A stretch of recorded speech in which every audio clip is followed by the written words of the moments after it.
Andreas adalah murid pertama Tuhan Yesus. Sebelumnya, ia adalah murid Yohanes Pembaptis. Seberapa dekat Andreas dengan Yesus? Dalam Injil dan Kisah Sinoptik, ke-12 Rasul selalu terdaftar dalam 3 kelompok yang terdiri dari 4 orang. Yang pertama dari kelompok-kelompok ini menunjukkan mereka yang paling dekat dengan Yesus, mencakup 2 pasang saudara. Yang pertama, Petrus dan Andreas, putra-putra Yunus. Yang kedua adalah Yakobus dan Yohanes, putra-putra Zebedeus. Dengan demikian, Andreas adalah salah satu dari 4 murid yang paling dekat dengan Yesus. Apa yang diungkapkan Injil tentang Andreas? Yang pertama adalah penggandaan roti di Galilea. Peristiwa yang kedua adalah di Yerusalem.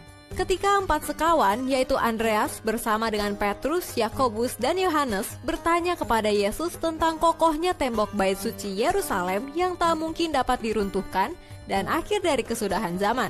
Andreaslah yang berkata, "Beritahu kami kapan ini akan terjadi dan apa yang akan menjadi tanda ketika semua hal ini harus diselesaikan?"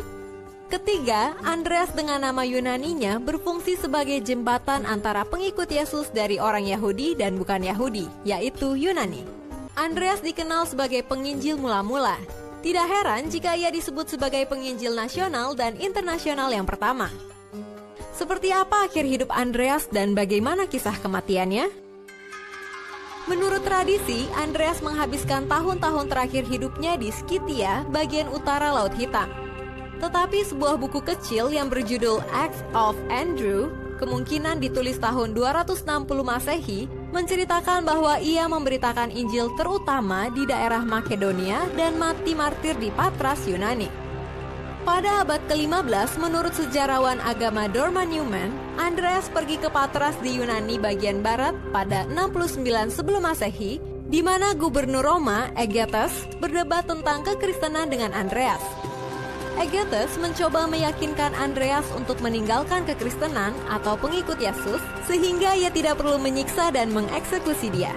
Tapi ketika itu tidak berhasil, rupanya ia memutuskan untuk memberikan Andreas siksaan. Andreas dicambuk dan kemudian diikat dan dipakukan ke sebuah kayu salib berbentuk huruf X, sehingga ia akan menderita untuk waktu yang lama sebelum meninggal.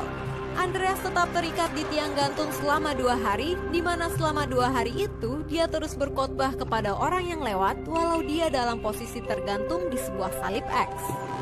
Salib berbentuk huruf X, sebuah bentuk religius yang kini dikenal sebagai salib Andreas. Seorang pengikut Andreas yang turut menyaksikan hukuman Andreas menceritakan perkataan yang telah diucapkan oleh Andreas sebelum ia meninggal dunia, yang berbunyi, "Ternyata keinginan dan cita-cita saya bisa terkabul, di mana saya bisa turut merasakan saat-saat disiksa dan disalib seperti Yesus." Bahkan pada saat ia tergantung di kayu salib X dan sambil disiksa dengan cambukan, ia tiada henti-hentinya berkhotbah terus kepada orang-orang yang berada di situ 2 hari sebelum ajalnya tiba.